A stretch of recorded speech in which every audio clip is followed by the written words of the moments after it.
ये काफी criticise lab है इस समय, क्योंकि for some reason I don't know it's been around 2 weeks ये लैब नहीं वापस आ रही है into running in the running state. But no worries, quick labs constantly में अपडेट कर रहे हैं। There is some major issues lab के साथ में, तो आई डोंट नो हाउ, हो सकता है टाइम लग जाए। बट डोंट वरी गाइस, अगर इन केस ये लैब 5 नवंबर तक भी ठीक नहीं होती है, there is going to be something done. Either या तो इस लैब को कार्यक्रम से हटा दिया जाएगा, और they will mark it done from their own side, कुछ तो करेंगे। But you don't have to worry, अगर तुमने इसके अलावा बाकी सारी लैब्स कर ली हैं, देन डोंट वरी, इट तुम्हारा हो चुका है ऐसा मान लो। और अगर ये वापस आती है, एज सून एज पॉसिबल तुमको डिस्कॉर्ड पे अपडेट करूंगा, इसे कर लेना, ठीक है। तो इजी लैब है, बहुत इजी लैब है, अभी डिस्कस करेंगे इसमें। इसके बाद में we have VPC networks. Last time हमने बेसिक एनालॉजी देखी थी कि we have a home network, and किस तरह से रूटर सबनेटिंग करता है अपने नेट के अंदर, and it doesn't allow the IP addresses of the devices within the network to be expose outside. वो खुद का गेटवे एड्रेस के साथ रिक्वेस्ट को भेजता है, so that your privacy within your network is secured, and it prevents you basically from attacks, cyber attacks. So वो हमने एक बेसिक एनालॉजी देखी थी, एंड वी सॉ कि वो काफी सिमिलर है to how what we do in VPC. आज हम वीपीसी के 2-3 नए छोटे छोटे कॉन्सेप्ट्स देखेंगे, वो तुम लोग को आने चाहिए। सिंपल कॉन्सेप्ट्स हैं, अभी देखते हैं। And then we have HTTP load balancers. ये भी तुम लोग फर्स्ट क्वेस्ट में तुमने करा था। एचटीटीपी लोड बैलेंसर तुम्हें याद हो तो एक लैब की थी, सेटअप एचटीटीपी लोड बैलेंसर्स। तो इसके बारे में भी आज वील थोड़ा सा have a look, and Cloud Armor भी देखेंगे एक बार, ठीक है। So now we come to first, हमने यूजर ऑथेंटिकेशन वाली लैब से हम स्टार्ट करते हैं। अच्छा गाइज, सिंस ये लैब अभी एक्टिव नहीं है, तो ऑब्वियसली मुझे भी नहीं पता इसके कंटेंट्स क्या है, इसमें क्या क्या है मैं नहीं जानता। लेकिन एक चीज जरूर है कि ये लैब डाउन है, कोई बात नहीं, बट दैट डजंट मीन कि हम ये कर नहीं सकते, हम इसको समझ नहीं सकते, you can understand the topics easily. तो what I am doing is, मैं एक यूट्यूब वीडियो की लिंक जो है वो तुम लोग के साथ शेयर कर रहा हूँ, ठीक है। Just have a look at this एक बार, जब भी तुम लोग को टाइम मिले, ठीक है। ये बेसिकली 10 मिनट्स की वीडियो है, इन विच जो चैनल जो बेसिकली पर्सन है, वो एक बेसिक तुमको रन थ्रू कराएगा विद आईएपी, कि आईएपी से वो एक एप्लीकेशन डिप्लॉय करेगा, एंड देन उस एप्लीकेशन को किस तरह से वो प्रोटेक्ट करता है यूजिंग आईएपी, उसका एक रन थ्रू है। उसके स्क्रीनशॉट्स अभी हम देखेंगे, ठीक है। सो अभी पहले इसी की बात करते हैं। I am first going to stop my screen and I will share another image, just give me 1 second.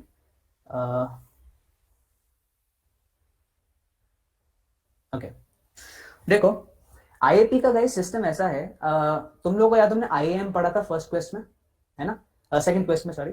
तो आईएएम का ये है कि आईएएम का हमने देखा था कि आईएएम का काम क्या होता है। Let's say I have an organisation, and मेरी ऑर्गेनाइजेशन में अलग अलग डिस्टिंग्विश्ड मेंबर्स हैं जो क्लाउड पे काम कर रहे हैं।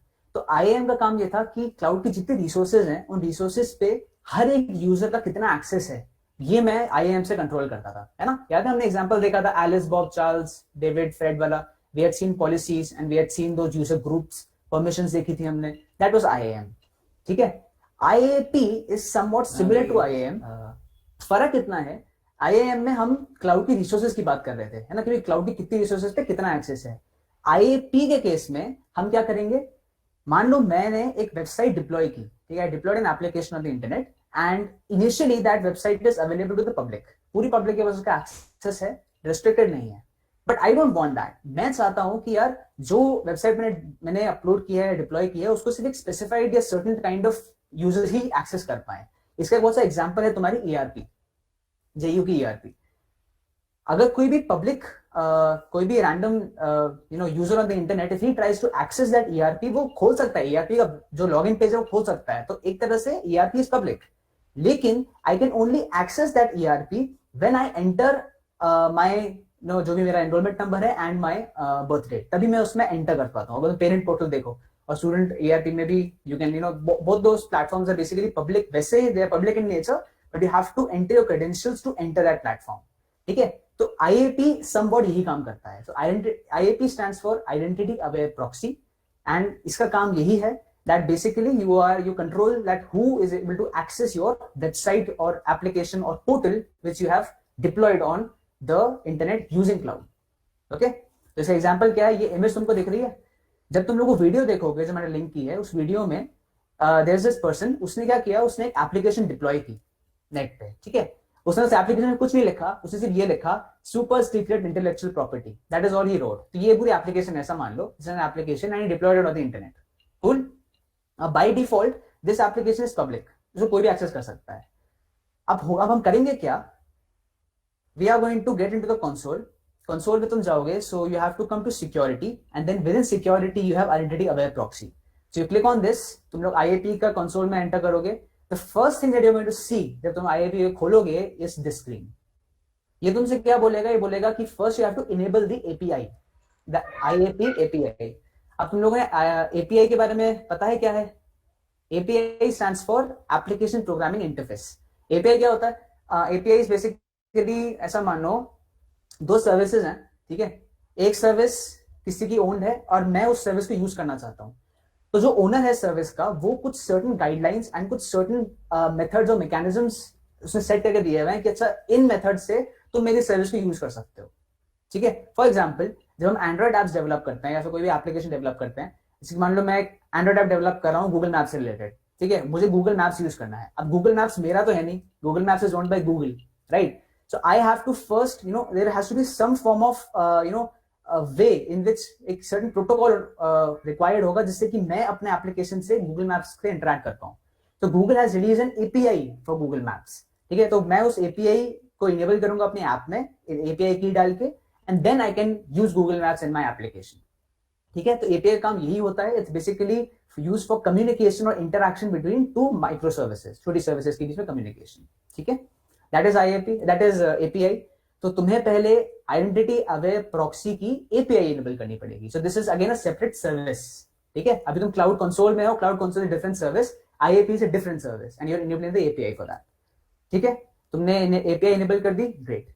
Next we move on. अब ये तुमसे बोलेगा कि you have to basically configure something known as a consent screen. अब कंसेंट स्क्रीन क्या होती है? कंसेंट स्क्रीन इज, जब मैं ईआरपी खोलता हूं अपनी, तो पहली चीज मेरे सामने क्या आती है? Login page, right. First thing I see is a login page. That login page is nothing but a consent screen. That is जो भी यूजर मेरे प्लेटफॉर्म को विजिट कर रहा है, what is the consent that I want from him. So cat consent can be a login और it can be any other thing. तो हम एक लॉगिन पेज क्रिएट कर रहे हैं बेसिकली यूजिंग कंसेंट स्क्रीन। अब जब तुम इस पे क्लिक करोगे कंसेंट स्क्रीन पे, is gonna guide you to this page. अब इस पेज को ध्यान से देखो।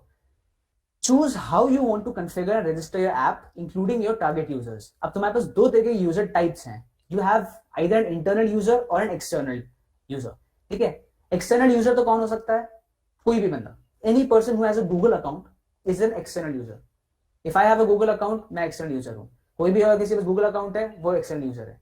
इंटरनल यूजर कौन होगा? तुम सबके पास में, I don't know first year वालों को भी मिली है या नहीं email IDs, but second third year students को पता होगा कि कॉलेज की तरफ से you get an official email ID which is basically your name dot your registration number @jecrcu.edu.in, ठीक है। That is basically your college email ID.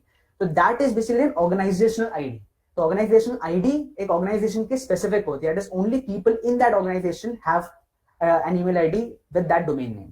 तो इंटरनल एड्रेस की हम बात करें तो internal address is basically that kind of a domain name कि मेरे पास एक ऑर्गेनाइजेशन है, मैंने मान लो ऑर्गेनाइजेशन है एबीसी, ठीक है। तो मेरे पास मेरे कंपनी में जितने लोग हैं सबको मैंने abc@abc.com की डोमेन ईमेल आईडी एड्रेस दे रखा है and I will only allow them to access this web page. बाकी मैं अलाउ नहीं करूंगा। एक्सटर्नल में मैं किसी को भी अलाउ कर सकता हूँ, anybody with Google account can access, ठीक है। समझ में आया इतना?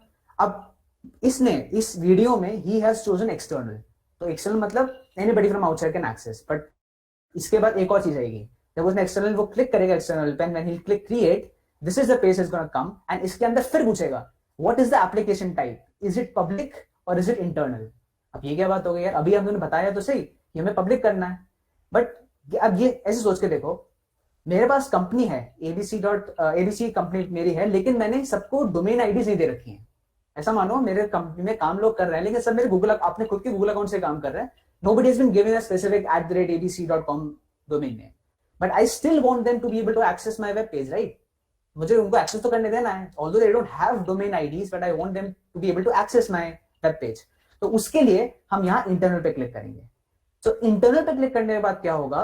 Only those members which I add in this, in this IAP as members will be able to access the application. अब भले ही उनके पास जीमेल की आईडी है, कोई बात नहीं, बट क्योंकि मैंने उनको एज अ मेंबर ऐड कर रखा है, they are able to access my application. Public के केस में this is when it becomes completely public. अब कोई भी एक्सेस कर सकता है। अगर मैं यहां पब्लिक कर दूंगा तो कोई भी एक्सेस कर लेगा, ठीक है, फिर कोई रेस्ट्रिक्शंस नहीं है। बट यहां when I do it internal, so that means Google ID है लेकिन यार मैंने मेंबर में ऐड कर रखा है, इसलिए अलाउ कर रहा हूं। Getting it? So this is what the consent screen does for you. 2 layers आ गई। फर्स्ट लेयर में तुमने सिलेक्ट किया whether you only want your domain name, तुम्हारी कंपनी का जो डोमेन नेम है उसके यूजर्स को, or do you want anybody with a Gmail account to be able to access it. And in case you want a Gmail account to access it, then in that case you have to choose that whether you want to make it public for everyone or do you want only specific people with specific Gmail IDs to be able to access my web page. Okay, तो ये हम IAP से करते हैं। इसने यहाँ पे internal choose किया है एंड इंटरनल में इसने कुछ ऐड नहीं किया फिलहाल इसने इंटरनल चूज किया but it did not add any member. तो होगा क्या, एक तरह से देखा जाए एप्लीकेशन प्राइवेट हो गई, किसी के पास एक्सेस नहीं है, ठीक है। तभी क्या करेगा कि व्हेन, अच्छा पहले before that once he clicks save, this is the page that's gonna come up. पीछे तुम देखोगे आइडेंटिटी अवेयर प्रॉक्सी है एंड यहाँ पे this is the app that he is deployed. ये देख रहा है app engine app, this is the app that he is deployed and इस ऐप के बगल में you can see an IAP column and उसमें you can see a radio button. तो ये radio button by default disabled होता है। So you as the head और as someone who is monitoring the cloud, you have to first enable the IAP. It's going to ask you that do you wish to enable the IAP? Then you're going to click turn on. तो मैं turn on किया। अब क्या करेगा वो जो user है, मतलब जिसकी वीडियो है, what he has tried to do is he has tried to take a different computer and he's tried to access this application अब with his own personal email ID.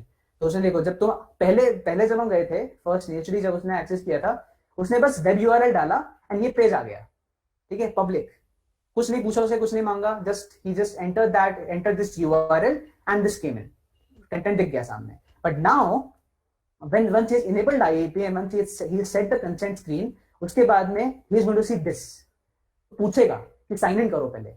So once he signs in with his email ID, this is what it's going to come in front of his screen. You don't have access. Why? Because he has made it internal. उसने access internal कर दिया है लेकिन उसने अपनी email ID add तो की नहीं as a member, तो अभी तो किसी के लिए ओपन ही नहीं हुआ एप्लीकेशन। तो as you can see ये ईमेल आईडी से उसने ट्राई किया था snooztest01@gmail.com एंड सिंस उसने ऐड नहीं किया मेंबर, तो एक्सेस नहीं है। अब क्या करेगा ये, is gonna move forward, is again back at the same screen. If you look at this, if you click here, यहाँ आप इनसे में तुम क्लिक करोगे, this is the pane that's going to open up right में, and यहाँ is going to show you an option to add a member. तो मैंने यहाँ मेंबर ऐड मेंबर पे क्लिक किया, is gonna ask me to add a new member, ठीक है। इसने यहाँ snooztest01@gmail.com as a member add किया एंड उसको एक रोल दिया। मैंने तुमसे याद है IAM में रोल्स डिस्कस किए थे, रोल्स एंड परमिशंस, उसने एक रोल दिया of IAP secure web app user. मतलब अब इसके पास में ये वेब ऐप जो मैंने डिप्लॉय किया है IAP सिक्योर वेब ऐप का भी यूजर बन सकता है, ये यूज कर सकता है आपको, ठीक है। I click save and when I click save, मैंने वो URL डाला, उसने फिर से मुझे साइन इन करने के लिए कहा, मैंने साइन इन किया इसी ईमेल आईडी से। But now since I am a member, अब सिंस मैं मेंबर की तरह एडेड हूं, I can look at the page properly. समझा? This is what it is. IAP is simple, एक एप्लीकेशन है, उसका कितने लोगों को मैं एक्सेस देना चाहता हूं, that is what IAP basically controls. Okay, तो बाय डिफॉल्ट पब्लिक होती है कोई भी application, you have to basically enable IAP and only after that you can select कि गूगल अकाउंट से मेरे को एक्सेस करवाना है या अपने डोमेन नेम से एक्सेस करवाना है, गूगल से कराना है। So do I want to make it public to everyone और do I only want some specific Google IDs to be able to log in. This is what IAP is and तुमको members add करने होते हैं accordingly. यही I think pretty much तुमसे lab अभी करवाया जाएगा। I am not sure, I haven't done the lab myself, तो मुझे भी नहीं पता, but this is pretty much what IAP is. Okay, so सबको इतना समझ में आ गया है तो फटाफट चैट में वो यस डाल दो।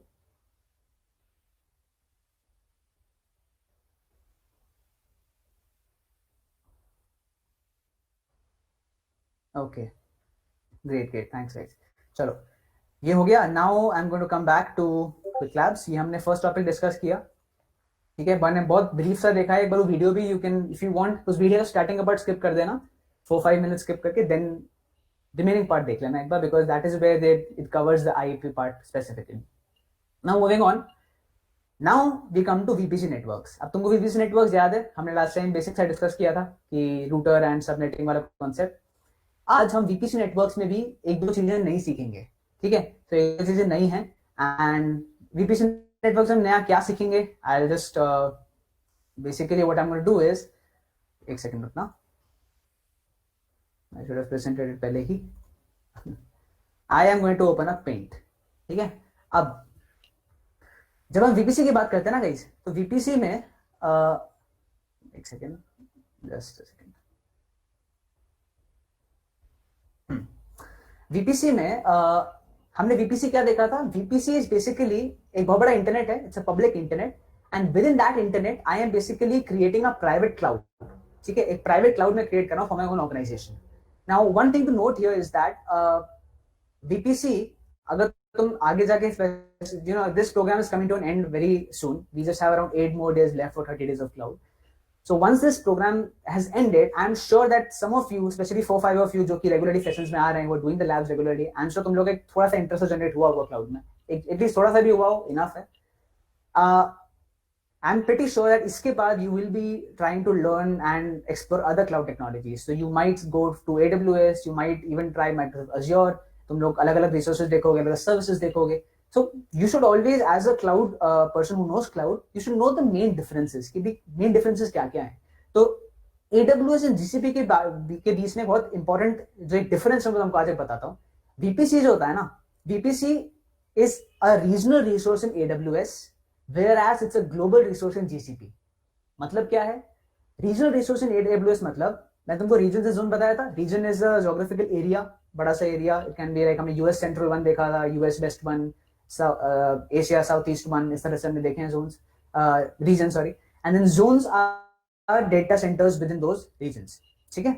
तो AWS में VPC is a regional resource. मेरी कंपनी है, मेरी कंपनी का एक यूनिट यूएस में काम कर रहा है, यूएस के एक रीजन में, एक यूनिट एशिया के किसी रीजन में काम कर रहा है, एक मान लो यूरोप के किसी एक रीजन में काम कर रहा है. AWS के केस में मुझे तीनों रीजन्स के लिए अलग अलग VPC बनाना पड़ेगा. Okay, I can not have a single VPC for all 3 regions. Whereas in case of GCP, I can have a single VPC for all those 3 regions. इसको ऐसा मानो that you have a house, you have 3 rooms, and तुमको तीनों rooms को air condition कराना है. So you have 2 ways to do that. You can either install ACs in all 3 rooms individually, or you can have a single AC installed on the roof, and you can basically have vents in all 3 rooms. Right? So this is what ये then एक analogy kind of ऐसा समझ लो कि VPC में it's a regional resource in AWS, whereas it's a global resource in GCP. Okay, cool.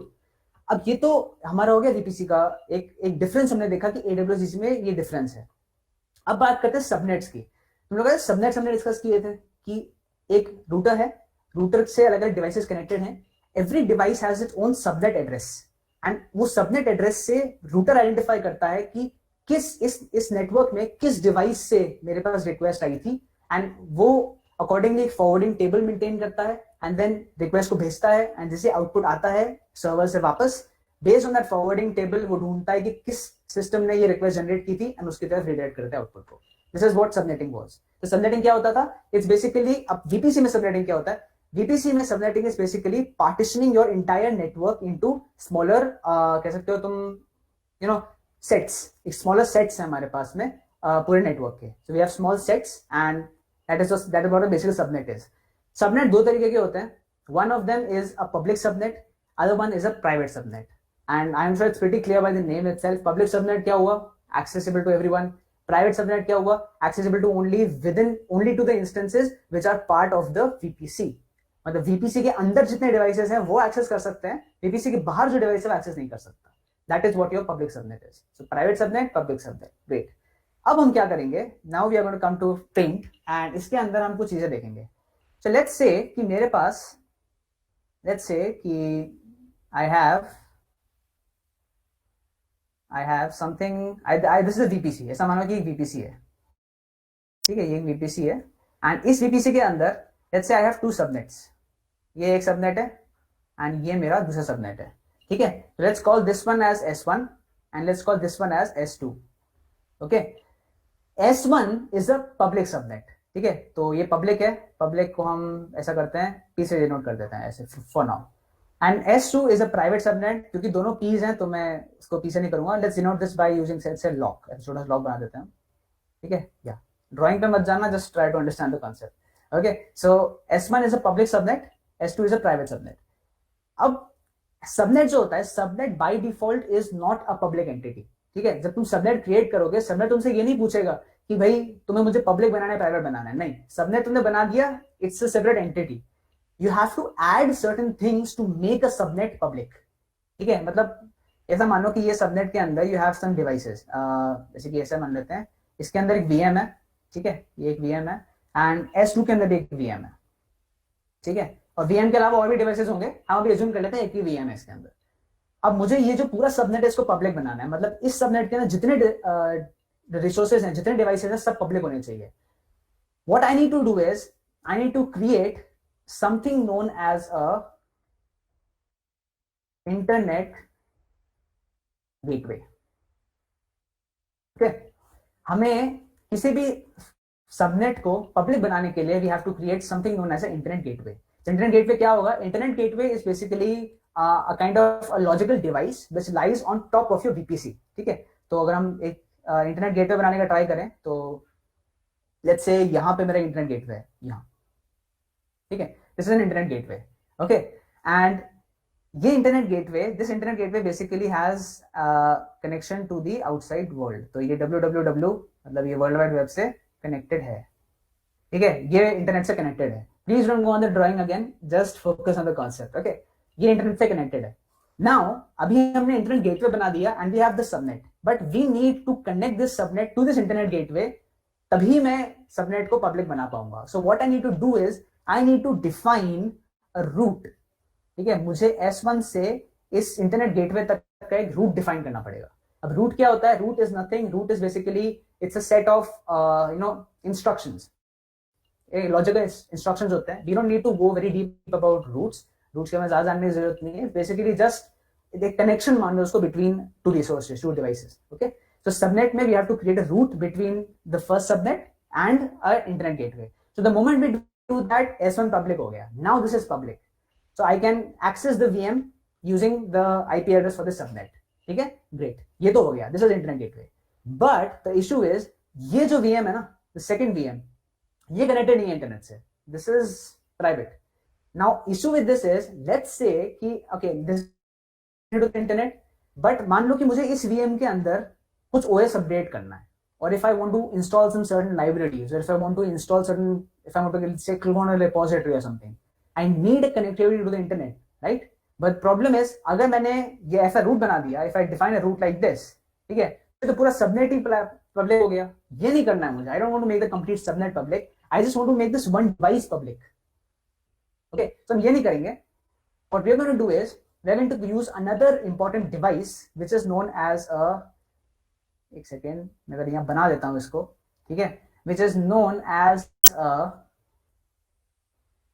NAT gateway।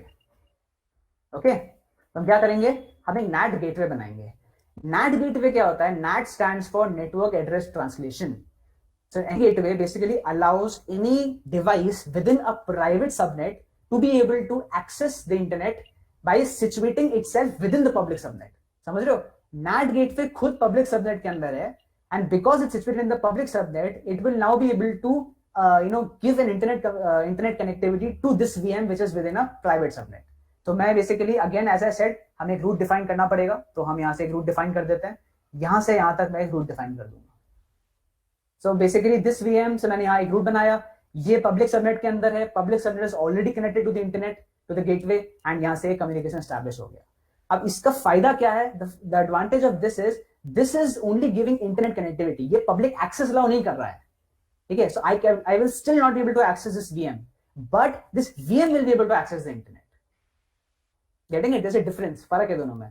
यहाँ जो VM है, this is accessible from the internet, anybody from outside can use the subnet address for this subnet, IP address for this subnet and access this VM।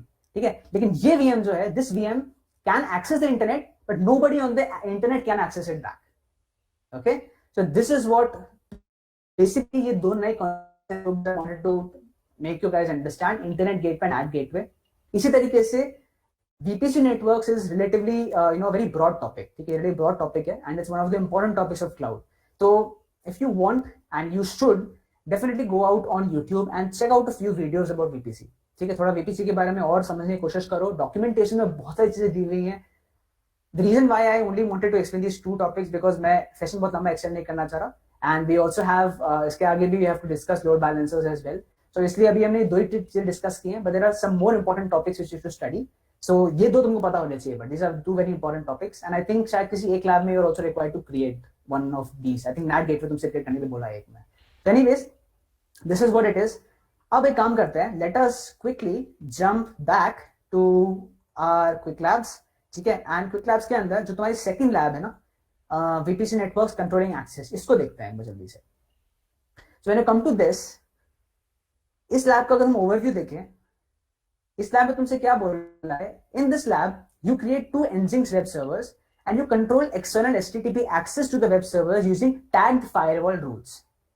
ठीक है, इसे इसी line को देख लो वापस से. इन दिस लैब, वापस एक बार जल्दी से पढ़ो इसको, try to read this.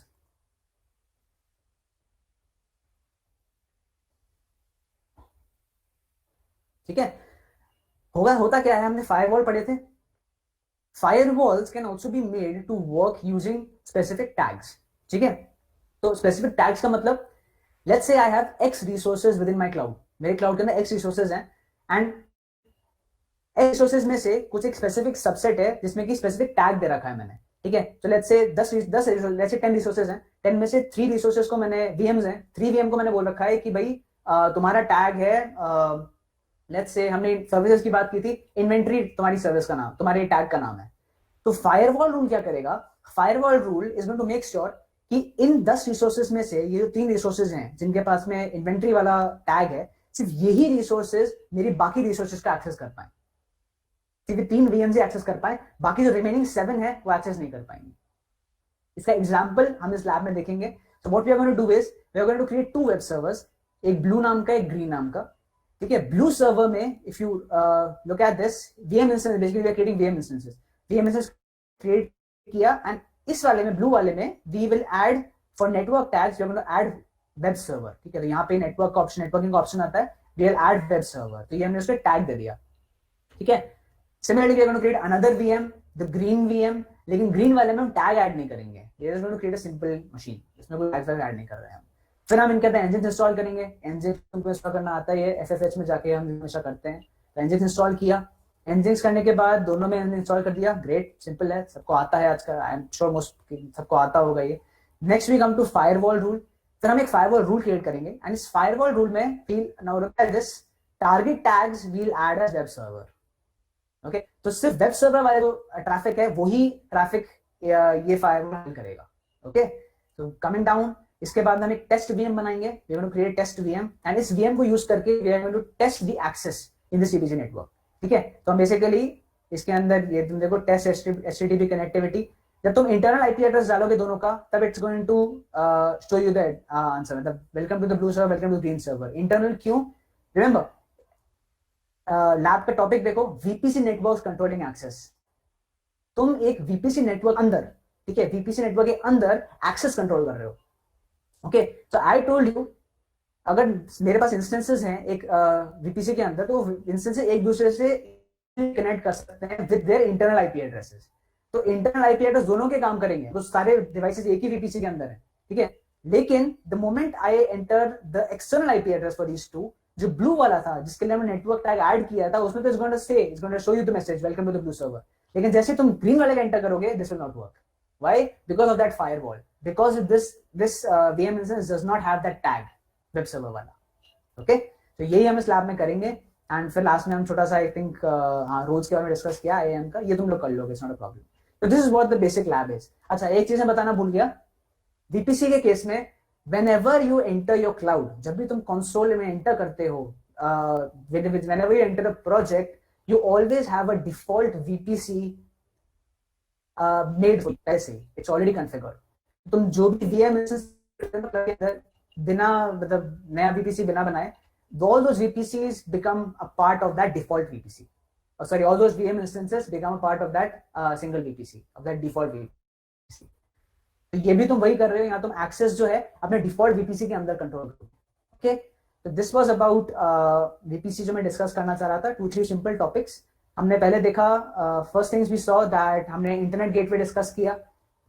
Internet gateway is used to make any subnet public. ठीक है, उस NAT stands for Network Address Translation. NAT gateway is used to make a device within a private subnet being able to connect. तो हमने NAT gateway में देखा, internet gateway NAT gateway हमने complete किया. इसके बाद में we came to controlling access, इसमें मैं टैग्ड फायरवॉल रूल्स के बारे में हल्का सा एक ब्रीफ देखा एंड वी सॉ कि इस लैब में कर क्या रहे हैं. टैग्ड फायरवॉल रूल्स क्या है? सिर्फ एक स्पेसिफिक टैग वाले वीएमएन सेंसर्स को वो ट्रैफिक को मतलब अलग अलग रिसोर्सेज को एक्सेस करने के लिए अलाउ करता है, अदरवाइज नहीं करता. So this is what basically your VPC networks and जो topics that I wanted to cover, this was pretty much it. Okay, next we come to two more topics. इतना समझ में आया क्या? पहले तो बता, इतना समझ में आया? तो बस चैट में यस डाल दो इतना समझ में आया तो. जो भी हमने 3-4 टॉपिक्स से भी डिस्कस किए.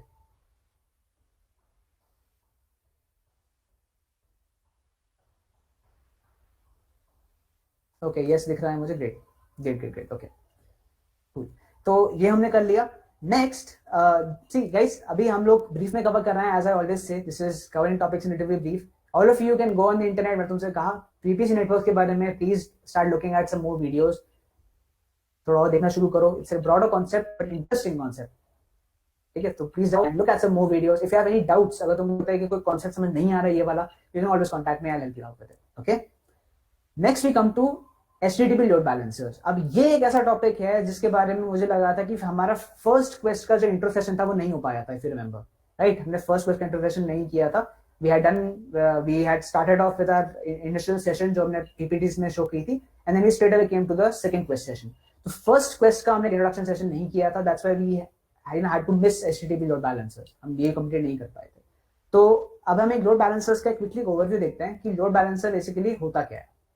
सी गाइस, okay, काम करता हूँ मैं. Again, I'll switch to Paint. Okay, so just give me 1 second. Where's Paint? Here we go. Yeah. So again, we are here. I am just going to clear all of this. जल्दी से. Give me 1 second. Done. Great. ठीक है. इसको समझने के लिए ऐसा सोचो कि मेरे पास 4 सर्वर्स हैं. ठीक है, I have 4 सर्वर्स. ये मेरे 4 सर्वर्स हैं. ओके, एंड मेरी कंपनी है, 4 सर्वर्स हैं, मैंने एक एप्लीकेशन डिप्लॉय की हुई है. एंड लेट्स से कि यहाँ लेफ्ट में एक यूजर है. ठीक है, ये एक यूजर है एंड इस यूजर ने रिक्वेस्ट जनरेट की. ठीक है, now the problem is I have 4 servers. ठीक है, एक बहुत इंपॉर्टेंट काम जब आप भी कोई कंपनी, जब आप कोई एप्लीकेशन डिप्लॉय करते हैं, when you have your own company and when you are using servers, a very important task is to basically manage your resources efficiently. तो तुम्हारा जो भी ट्रैफिक आ रहा है क्लाउड के अंदर, whatever traffic which is coming towards your cloud, it's very important that you are able to redirect that traffic properly and use your resources optimally. ठीक है, कि रिसोर्स ऑप्टिमली यूज कर पा रहे हो एंड एफिशिएंटली यूज कर पा रहे हो. अब अगर लोड बैलेंसर नहीं होगा तो क्या होगा? तो तरीका ही नहीं है ना भेजने का रिक्वेस्ट. रिक्वेस्ट यहाँ जानी चाहिए या यहाँ जानी चाहिए, यहाँ जानी चाहिए. So I need a this only. यही काम करे कि भाई जो भी ट्रैफिक मेरे नेटवर्क में आ रहा है उस ट्रैफिक को सही सर्वर की तरफ रीडायरेक्ट करे. ये काम लोड बैलेंसर का होता है. ठीक है, so in any network we are always going to have a load balancer. Okay, so we will create load balancer over here. ये हमारा लोड बैलेंसर है and I will call this LB. Great. Now user ने यार भेजी. Load balancer क्या करेगा? Load balancer is going to use one और the other algorithm. ठीक है, कोई एक एल्गोरिथम को यूज करेगा and using that algorithm is going to decide कि अच्छा ये जो रिक्वेस्ट है ये VM1 पे जानी चाहिए. अच्छा नहीं, ये रिक्वेस्ट जो है ये VM4 पे जानी चाहिए, ये VM2 पे जानी. This is how it's going to work. इसका बेसिक काम होता है. अब क्या एल्गोरिथम्स होती हैं? What are the algorithms? There are multiple algorithms which are load balancer tools to figure out कि किस VM इंस्टेंस पे, किस सर्वर पे मुझे रिक्वेस्ट रीडायरेक्ट करनी है. आज के सेशन में we are going to discuss 3 very basic algorithms. बहुत सिंपल एल्गोरिथम डिस्कस करेंगे. मैं पहले उनका नाम लिखता हूं, ठीक है, एंड फिर हमें बताइए क्या है. So the first is called round robin. ठीक है, the second one is called least connectivity and the third one is called IP hash. नाम अजीब अजीब है, आई नो, नाम वेरी रैंडम नेम्स, बट हम बहुत जल्दी से देखते हैं कि तीनों क्या है. This are very important. एक बार ध्यान से सुनना, एक बार सुन के समझ जाएगा. It's very simple. Round robin क्या करता है? लेट्स से यूजर ने रिक्वेस्ट, ठीक है, राउंड रॉबिन क्या करेगा, लेट्स से मैंने VMs को नंबर दे रखा है, मैंने सीरियल नंबर दे रखा है, this is VM1, this is 2, this is 3, this is 4। Round robin क्या करेगा, पहली रिक्वेस्ट आई, ओके 1 पे भेज देते हैं, second request I, not a problem 2 पे भेज देते हैं, थर्ड आई 3 पे, फोर्थ आई 4 पे, फिफ्थ आई फिर 1 पे भेज दिया, सिक्स रिक्वेस्ट सेकंड पे भेज दी, सेवंथ रिक्वेस्ट थर्ड पे भेज दी। So basically what this does is this basically creates cycle, ठीक है, ये 1 2 3 4 आया, देन अगेन वापस 1 पे गया, देन 2 3 4 आया, देन वापस 1 पे गया, then 2 3 4, this is how it basically redirects the traffic. अब इसका फायदा क्या है, the advantage of this is that no two servers will have, मतलब sorry, no server is going to handle 2 consecutive requests। अगर मेरे पास मोर देन 2 सर्वर्स हैं, अभी इसमें 4 सर्वर्स हैं, तो ऐसा कभी नहीं होगा कि 2 कॉन्करेंट रिक्वेस्ट एक के बाद एक आईवी रिक्वेस्ट एक ही सर्वर की तरफ जा रही है, ऐसा कभी नहीं होगा। Even if I had 2 VMs, अगर मेरे से 2 ही होते तो पहली रिक्वेस्ट यहां जा रही होती, दूसरा यहां जा रही होती, फिर थर्ड यहां जा रही होती, फोर्थ यहां जा रही होती। Getting it? So this is an advantage that no specific server is going to cater to 2 consecutive requests। This is an advantage। लेकिन इसका डिसएडवांटेज भी है। The disadvantage is like this। ऐसा मानो कि ये 4 VMs हैं, ये इक्वल कॉन्फ़िगरेशन की नहीं है। लेट्स से फर्स्ट VM जो है उसकी कॉन्फ़िगरेशन इज, लेट्स हम कोई रैंडम यूनिट से देते हैं, let's say 5 units of traffic ये हैंडल कर सकती है, just 5 units of traffic based on all the configuration, RAM वगैरह सब कंसीडर करते हुए 5 यूनिट्स ऑफ ट्रैफिक मेरा VM1 हैंडल कर सकता है, VM2 10 कर सकता है, VM3 लेट्स से 20 कर सकता है, VM4 भी 5 कर सकता है, ऐसा मान लो, लेट्स अज्यूम। ठीक है, ये यूनिट्स हैं, ऐसा कुछ होता नहीं है, we are just trying to create एक समझने के हिसाब से वी आर अज्यूमिंग ये यूनिट्स ऑफ लोड है। ठीक है, राउंड रॉबिन से क्या होगा, वही सेम चीज, first request going to go to 5, second is going to go to 10, this one is going to go to 20, this going to go to 5, मतलब 1 2 3 4 में जाएंगे, ऐसे 20 रिक्वेस्ट हो जाएंगी। जैसे ही 21st रिक्वेस्ट आएगी वो जाएगी वापस यहाँ, लेकिन VM1 के पास कैपेसिटी से 5 की ही है। ठीक है, तो इससे प्रॉब्लम क्या होगी, हो सकता है कि VM1 एक बार के लिए उस रिक्वेस्ट का एक्सेप्ट कर भी ले, हो सकता है पहले की कुछ रिक्वेस्ट चली गई हो या कंप्लीट हो गई हो, but what this is problem ये आएगी कि इससे सर्वर पे लोड ज्यादा आ सकता है, कि जो सर्वर 1 है because it has a smaller capacity, but the load balancer is throwing more requests at it एक साथ, तो उसके बाद प्रॉब्लम आ सकती है कि यार मेरे पास तो कैपेसिटी है नहीं, इट माइट हीट अप या कुछ और इश्यू आ सकता है, इट माइट ब्रेक डाउन। ठीक है, वेराज इस केस में इसको करना क्या चाहिए लोड बैलेंसर को, 21st रिक्वेस्ट आते ही इसको देखना चाहिए, अच्छा फर्स्ट एंड फोर्थ तो फुल हो गए, I can send the next one two probably I think third या फिर सेकंड, इनमें किसी भेज सकता था मैं। ठीक है, बट राउंड रॉबिन ऐसा नहीं करेगा। राउंड रॉबिन अगर मैं यूज कर रहा हूं अपने लोड बैलेंसर में तो ये इसे लीनियर वाइज आएगा, 1 2 3 4 1 2 3 4, this is the order that's it's going to follow. ठीक है, तो आई होप राउंड रॉबिन क्या कर रहा है ये समझ आया एंड इसका डिसएडवांटेज समझ आया। Okay, next we discuss least connectivity. Least connectivity में क्या होता है, लीस्ट कनेक्टिविटी में let's say I have a request, एक रिक्वेस्ट आई, लोड बैलेंसर ने वो रिक्वेस्ट फर्स्ट वाले VM को भेज दी। अब क्या होगा, जब फर्स्ट वाले VM ने रिक्वेस्ट को कंप्यूट किया, जो भी उसको कंप्यूट करना था कंप्लीट करके उसने डेटा वापस भेजा, obviously server is going to send information back, right, user तक इंफॉर्मेशन वापस तो है ही, तो टू वे कम्युनिकेशन होता है। तो यहां से इसने एक अपना आउटपुट वापस भेजा, इस आउटपुट के साथ the VM is going to attach a meta data. Meta data क्या होता है, it's basically information about the VM itself, कि भाई मैं VM हूं, मेरे VM के पास इतनी कैपेसिटी है, करंटली मेरा इतना लोड है, करंटली मेरी परफॉर्मेंस इतनी है, और मेरे से अभी ये बारे में इंफॉर्मेशन है, वो अपने बारे में सारी डिटेल्स लोड बैलेंसर को शेयर कर देता है एक तरह से, ऐसा समझो। ठीक है, तो मेटा डेटा फाइल जो है वो आउटपुट के साथ एम्बेड होती है। Okay, so okay no problem, metadata file आई, लोड बैलेंसर उस मेटा डेटा फाइल को सेव किया, सेव करके जो आउटपुट था वो वापस यूजर को भेज दिया, ग्रेट। अब यूजर ने एक और रिक्वेस्ट जनरेट की, ही जनरेट्स अनदर रिक्वेस्ट। ठीक है, अब क्या करेगा load balancer, is going to assess from, ऐसा नहीं है कि अकेली रिक्वेस्ट आई थी, हो सकता है इसके साथ में और भी रिक्वेस्ट आई हो जो अलग सर्वर्स पे गई हो, हर सर्वर का मेटा डेटा इंफॉर्मेशन मेरे पास है, लोड बैलेंसर के पास है। अब load balancer is going to use that metadata information, is going to compute and it's going to analyze कि कौन सी VM इस समय सबसे ज्यादा सुटेबल है की तरफ मैं रिक्वेस्ट को इस समय प्रॉपर्ली रीडायरेक्ट कर सकता हूं, which is the most suitable VM। And वो कंप्यूटेशन करने के बाद लेट्स से कि VM नंबर 2 आया कि भाई मेटा डेटा देखने के बाद तो समझ में आया. 2 is going to send back metadata. फिर next जब request रहेगी तो फिर से load balancer is going to look at the metadata and see कि अच्छा viable है या नहीं है. This is how least connectivity works. Okay, so it's basically using information that the VMs or the servers are themselves sending to the load balancer, and uske base mein it's basically trying to analyze that which instance should I send my requests to. Okay, this is least connectivity. Obviously, this is much better than round robin based for efficiency. मतलब resources को manage करने के हिसाब से least connectivity is better, but इसके साथ the problem is that this has a slower speed. Why? Because every time a request comes to the load balancer, it has to compute. उसको metadata compare करना पड़ेगा. It has to analyze कि कौन से VM पे भेजना है.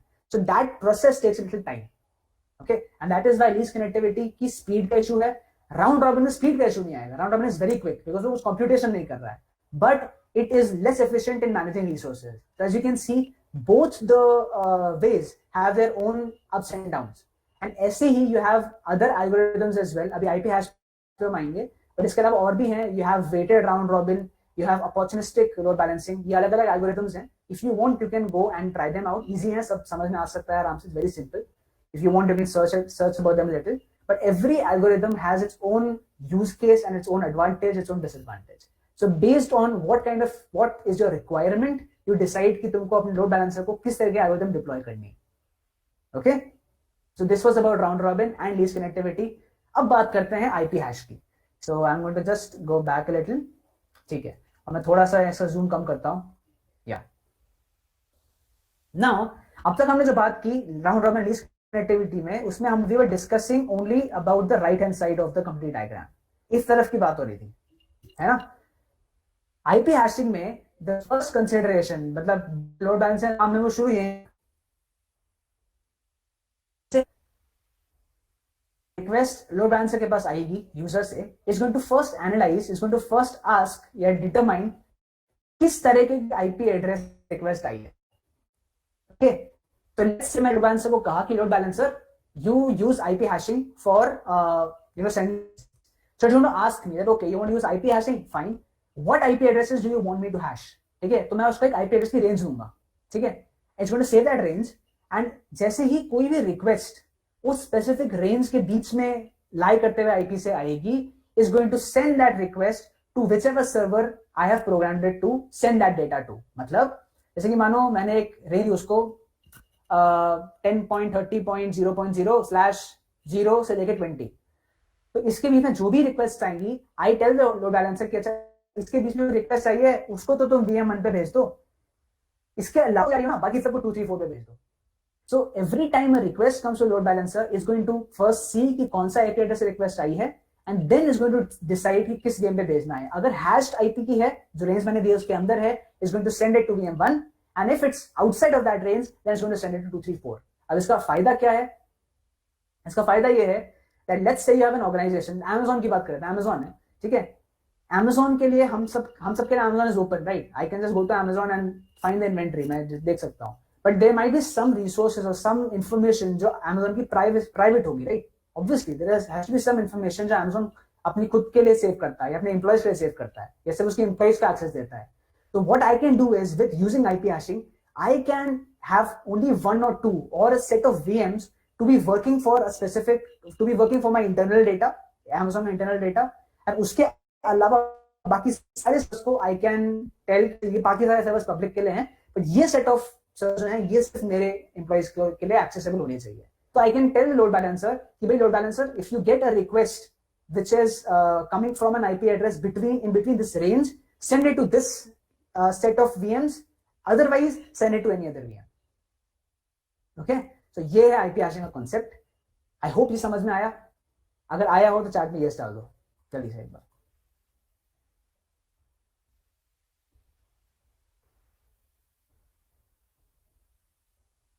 Yes yes yes, okay great. ठीक है, तो ये तो हम 3 एल्गोरिथम्स डिस्कस किए guys. We have more algorithms. As I said, please go ahead, थोड़ा नेट पे जाओ, search about load balancing algorithms. There are I think पहले ही टॉप 3 में यू हैव 2, 3 गुड आर्टिकल्स जिसमें वो ब्रीफ में दे रखा है that what are different algorithms. I decided to cover these 3 because ये 3 सबसे बेसिक है. These 3 are the ones which you should know to understand कि लोड बैलेंसर कैसे काम करता है. Other than that, you can always go ahead and look at those articles, उसमें पढ़ सकते हो, you'll get an idea. Okay? ये तो बात हो गई कि लोड बैलेंसिंग एल्गोरिथम्स की, लेकिन अभी एक चीज रह गई है, एक चीज हमें डिस्कस करनी है which is very important and तुम लोग इससे रिलेट भी कर पाओगे. First I am going to clear this out जो हमने अभी क्रिएट किया है. ओके, तो द फर्स्ट थिंग इज या ऐसा मानो कि तुम लोग Amazon यूज करते हो, तुमने Amazon में एक प्रोडक्ट लिया and you added a product to your cart, तुमने इन्वेंट्री में ऐड किया, तुमको इन्वेंट्री में प्रोडक्ट ऐड करना है, समझना करना है, ठीक है. तुम यहाँ पे हो, तुम यूजर हो, तुमने एक रिक्वेस्ट भेजी, ठीक है. लोड बैलेंसर ने तुम्हारी रिक्वेस्ट कोई भी एल्गोरिथम यूज करके VM1 पे भेज दी. ग्रेट. तुमने यहाँ पे एक प्रोडक्ट ऐड किया अपनी इन्वेंट्री में, बहुत बढ़िया, ठीक है. यहाँ से वापस गया, तुम्हारे पास नोटिफिकेशन वापस आ गया कि यहाँ पे user we have added this product in your inventory. But when I send the next request, let's say I want to go back to the inventory, when I send the next request, ठीक है, load balancer तो क्या करता है, it basically sends your data to a suitable server. तो जरूरी नहीं है कि next जब मैं कॉल भेजूंगा, जब मैं रिक्वेस्ट भेजूंगा तो वो VM1 पे ही जाएगा. It can go to VM4 as well और VM3, कैसे भी जा सकता है ना. Now you had added the product in your inventory in VM1, तो वो जो तुम्हारा सेशन था वो VM1 के साथ था. अब तुम्हारा सेशन VM4 के साथ चल रहा है, तो स्टोर कहां हुई इंफॉर्मेशन, स्टोरेज का तो मीडिया में नहीं बचा ना, क्योंकि भाई तुमने काम VM1 पे किया था, ठीक है. मान लो वो डेटा VM1 के पास स्टोर था, फाइन. VM1 हैड इंफॉर्मेशन कि अच्छा भाई अक्षर जोशी यूजर है, अक्षर जोशी के अकाउंट में मैंने ये एक प्रोडक्ट इन्वेंटरी में ऐड कर दिया है, ग्रेट. लेकिन VM4 को तो ये नहीं पता ना, it doesn't know that. So in networking we have a term called persistent connections, ठीक है. वापस सुनो, persistent connections. Persistent connections means that when you have to use data from previous sessions in your future sessions, you have to basically establish something known as a persistent connection, ठीक है. यही तो हम कर रहे हैं. हमने VM1 का हमारे सेशन था, पहले VM1 से हमने सेशन कंडक्ट किया था जिसमें हमने कुछ किया, ठीक है, कुछ एक्शन परफॉर्म किए, ठीक है. And I want to use that data again in my next session, जो कि किसी भी VM के साथ हो सकता है. तो I need to establish something known as a persistent connection. persistent connection establish करने के लिए there are again multiple ways to do that. The two most important ways जो कि हम डिस्कस करेंगे अभी जल्दी से are, the first one is called sticky sessions and the second one is called cache storage. Okay, so नाम देख लो वापस, sticky sessions and cache storage. अब देखते हैं क्या है sticky sessions में. क्या होता है guys, I'm going to undo this, अरे पूरे हट गया वो, कोई बात नहीं, I'll retype that again. So basically क्या होता है स्टिकी सेशंस में, कुछ load balancer sticky session support करते हैं. स्टिकी सेशन में क्या होगा, रिक्वेस्ट आई, VM1 पे गई, VM1 मैंने कुछ काम किया, वापस गई, वापस यूजर के पास गया, great. Now when the next time user generates a request, it's going to go back to VM1 only. अब ये कैसे होगा, मैंने बोला स्टिकी सेशन, नाम देखो, sticky sessions, it's a session.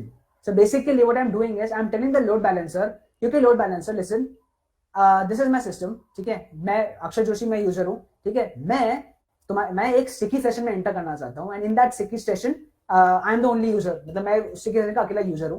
तो लोड बैलेंसर क्या करेगा, मुझे एक स्टिकी सेशन में डाल देगा एंड इज गोइंग टू पहले एनालाइज करेगा कौन से VM फर्स्ट रिक्वेस्ट में, तो इज गोइंग टू एनालाइज कौन सा VM सूटेबल है, ठीक है, वहां भेज देगा. तो लेट्स से उसको पता लगा VM1 सूटेबल है, VM1 पे भेज दी रिक्वेस्ट मेरी. But because I am in a sticky session, now उस सेशन में VM1 अब मेरे लिए फिक्स हो गया है. So now whatever communication I now do with that load balancer, because I'm a part of that sticky session, मेरी request will always go to VM1 irrespective of the fact कि भाई VM1 में कितनी storage है, VM1 में कितना load है बचा हुआ, कितनी जगह है. It will not care about that. It will only say कि अच्छा because you are a part of a sticky session, I will be sending your request to VM1 always. ठीक है, this is what sticky sessions are. Okay, some load balancers allow sticky sessions to be established, some of them don't. नए वाले sessions allow नहीं करते. Why?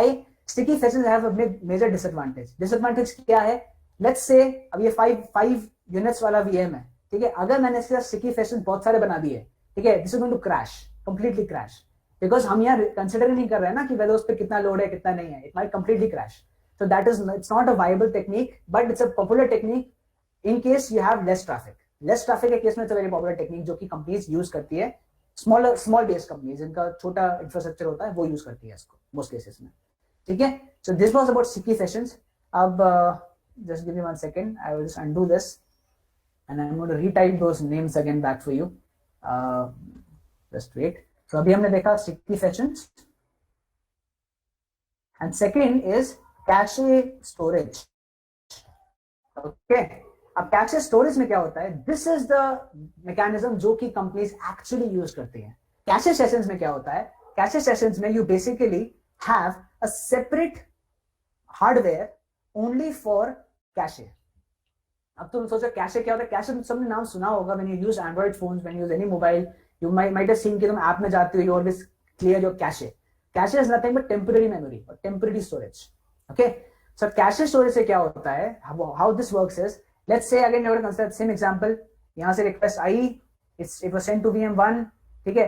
अब VM1 क्या करेगा? Once it does the computation, जो तुमने request भेजी उसका काम करने के बाद, it's going to send that information to this cache storage. Okay, it's going to send that information to this cache storage. Cache storage में वो memory cache में वो information store हो जाएगी, and once it stores, it's going to go back. ठीक है, and यहाँ से it's going to go back to the user. ठीक है, अब इसका फायदा क्या है? Once I go back, ठीक है, मैंने ये हो गया.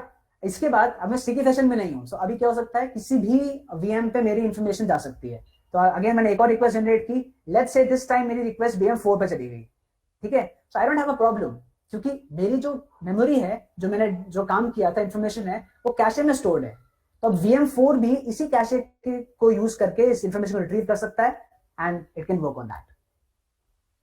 Getting it? So basically we have a separate memory space for cache which is storing information, जो कि मेरे प्रीवियस सेशन में जो मैंने काम किया है उसकी इंफॉर्मेशन स्टोर कर रहा है, and I can communicate back and forth. Every VM can communicate back and forth with this cache storage and serve your demands. Okay, this is the exact methodology जो कि Google, Microsoft, Amazon, Myntra, जितने भी तुम लोग online चीजें करते हो जिसमें तुम्हारी इंफॉर्मेशन को स्टोर हो रही होती है, उसके वो सारी कंपनीज कैशे स्टोरेज को यूज करती हैं as a form of persistent connectivity. Okay, so आज हमने बेसिकली 2 टॉपिक्स डिस्कस किए. First of all we discussed 3 load balancing algorithms, simple वाली हमने डिस्कस की, and then we discuss about 2 ways to establish persistent connections, sticky sessions and cache storage. Okay, so I hope ये सबको समझ में आया. अगर समझ में आया तो जल्दी से चैट एक बार यस डालो चैट में quickly.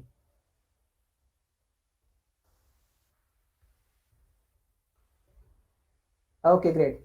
Piyush is asking, Piyush has 2 questions. Do load balancers have memory to store information regarding VM instances? Yes, it does, Piyush. Load balancer has a certain memory. Memory बहुत ज्यादा नहीं होती. Metadata files जो होती है ना, metadata files are very short files, they are configuration files basically. ठीक है, तो बहुत छोटी फाइल्स होती हैं, they are temporary files.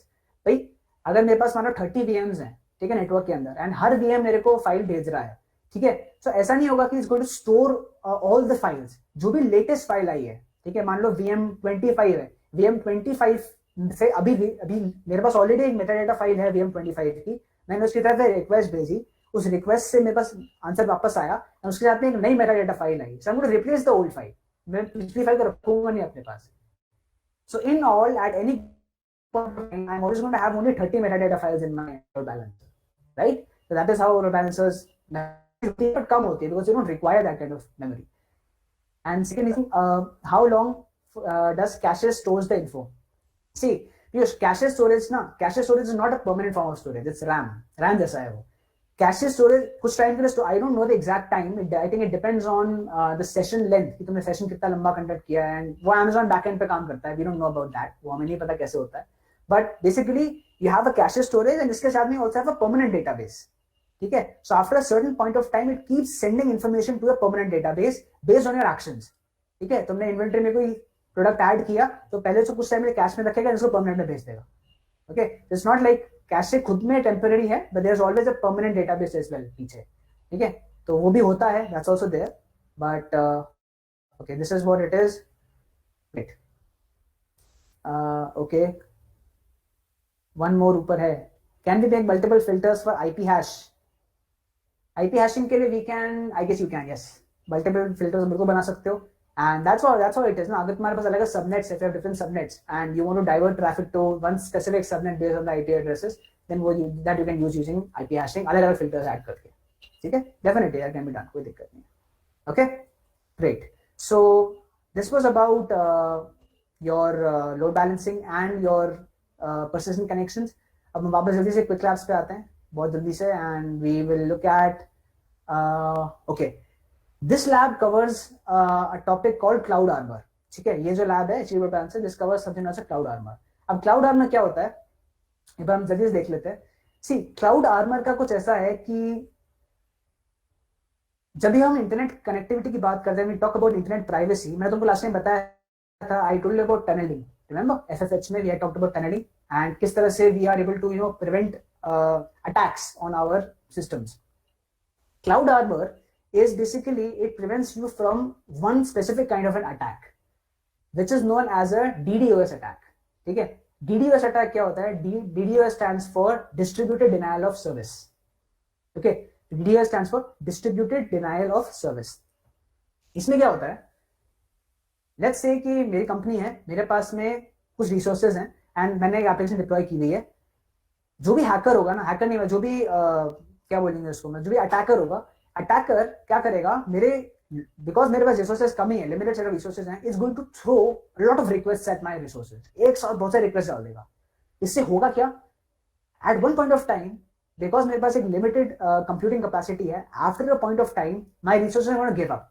They can either give up या फिर मेरा कंप्यूट टाइम बहुत स्लो हो जाएगा, क्योंकि मान लो एक ही वीएम पे बहुत सारा लोड आया हुआ है, तो कोई भी नई रिक्वेस्ट को कैटर करने में उस वीएम को ज्यादा टाइम लगेगा, right. So my user is going to experience a delay in the feedback, right. So DDoS attack यही होता है.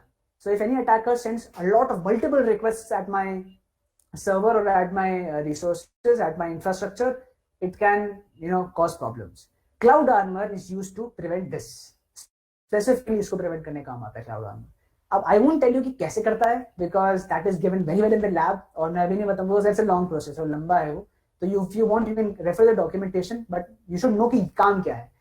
And see guys, networking में there are specific layers. ठीक है, तुम अभी आगे जब most of you are in first year, आगे जब second third year में जाओगे, you're going to study a subject known as computer networks.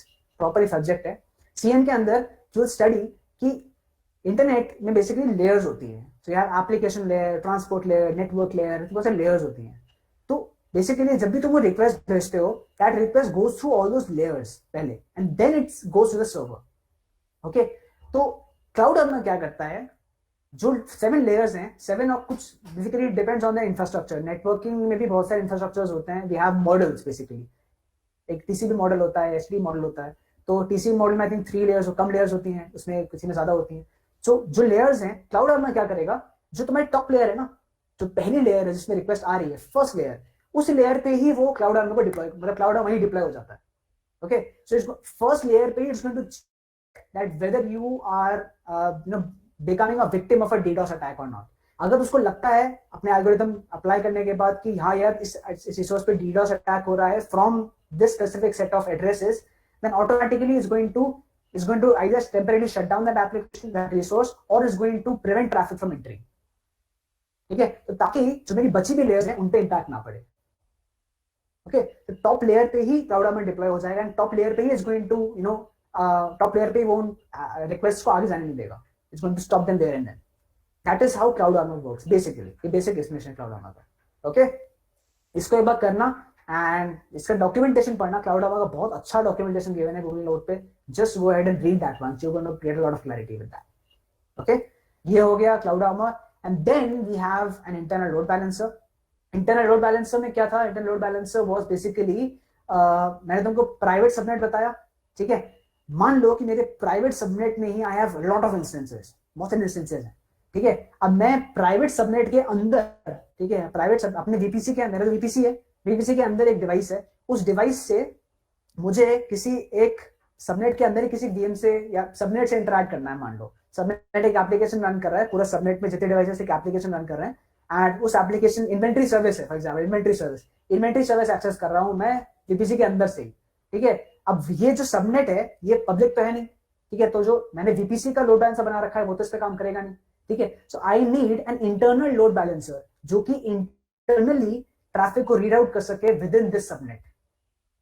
ठीक है, प्राइवेट सबनेट है, प्राइवेट सबनेट अंदर मेरे पास में अलग अलग वीएम है, and I want and basically I'm going to create an internal load balancer which is going to distribute to analyze and send traffic within this subnet, this private subnet. That is what an internal load balancer is. और यहाँ पे तुम आगे जाओगे, you going to create health checks create करोगे, इसमें आगे तुम लोग इंस्टेंस टेम्पलेट क्रिएट करोगे, तो मैं आई एम श्योर आ गया होगा इंस्टेंस टेम्पलेट क्या होता है। It's basically used to create a cluster, ठीक है।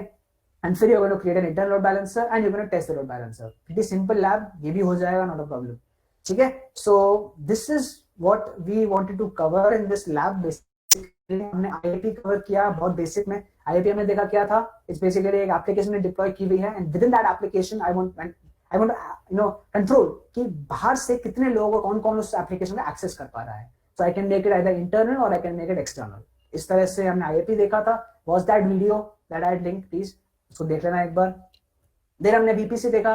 वीपीसी में we learn 2-3 new concepts. We learn about internet gateway, we learn about NAT gateway. हमने वो देखा किस तरह से दोनों काम करते हैं, दोनों का पर्पस क्या होता है, ठीक है। उसके बाद में we came back to the tagged firewalls. हमने टैग्ड फायरवॉल रूल्स देखे कि भाई टैग्ड फायरवॉल्स कैसे काम करते हैं, how they actually only allow you to send और only allow specific VMs with a specific tag to be able to access my resource, to be able to access my application. ये तुमने इसमें देखा। फिर हम आए क्लाउड आर्मर पे। Cloud armour इससे पहले हम आए HTTP पे, लोड बैलेंसिंग पे। हमने 3 एल्गोरिथम्स देखी, राउंड रॉबिन, सॉलिड कनेक्टिविटी, ये सो आईपी हैशिंग। हमने तीनों का एक जनरल यूज केस देखा। Then we discussed persistent connections. उसमें we saw sticky sessions. Sticky sessions की वजह से दिक्कत क्या आ रही थी कि लोड बढ़ रहा था हर एक VM पे, specific server पे। So we decided to go with cache storage, and cache storage is the efficient process to establish persistent connections. फिर हमने क्लाउड आर्मर का एक ब्रीफ देखा। फिर हमने इंटरनेट लोड बैलेंसर देखा क्या होता है। This is pretty much what we wanted to do in this session. अब मुझे बताओ कि सबको एक चीज समझ में आई या नहीं आई, जल्दी से चैट में डाल दो। पीयूष ने बोला when we have firewall, why need of cloud armor? See Piyush, firewall क्या होता है ना, मैंने आपको बताया 7 लेयर, एक अलग अलग लेयर्स होती है, ठीक है। And Mohit also link the documentation, उसको पढ़ लेना। 7 लेयर्स होती हैं, या जो भी जितने भी एक्स लेयर्स हैं। क्लाउड आर्मर ऊपर वाले लेयर्स पे काम करता है, ठीक है। ऊपर वाले लेयर्स, फर्स्ट या सेकंड लेयर पे ही उसको आप सेट करते हो एंड उस लेयर पे ही it's prevents the traffic from coming in. See जब भी आप व्हेनेवर इन दो 7 layers you have resources assigned, ठीक है। तो हर लेयर को एक specific set of resources use कर रही होती है। तो अगर मान लो मैं सिर्फ फायरवॉल पे छोड़ दूं ये काम करने के लिए, तो होगा क्या, फायरवॉल काम करता है नीचे वाले लेयर्स पे, बॉटम लेयर्स पे, ठीक है। आई थिंक रिसोर्सेज के क्लोजेस्ट जो लेयर्स होती है उन पे काम करता है। तो before I am able to assess कि मेरे पर मेरा डीडॉस अटैक हो रहा है, वो जो 5 लेयर्स में जो रिसोर्सेज हैं वो ऑलरेडी यूज अप हो जाएंगे। Getting it? आई विल, मतलब वो जो अटैकर है, he will still be, even though I have a firewall, he will still be able to cause damage, क्योंकि वो रिसोर्सेज को यूज कर पा रहा है, वो रिसोर्सेज में यूज अप हो जाएंगी, तो मेरे पास पब्लिक के लिए, ट्रैफिक के लिए कितना वो रिसोर्स कम पड़ने लगेंगे। Getting it? जो इंपॉर्टेंट पॉइंट है, जो ऊपर लेयर्स है ना, जो टॉप लेयर पे हैं, उनको मेरा कंट्रोल करना चाहिए। वहीं पे I want to stop that attack from happening, so that अंदर जो रिसोर्सेज हैं वो मैं प्रॉपर्ली यूज कर पाऊं, वो यूज अप ना हो रहे हैं। Is it clear?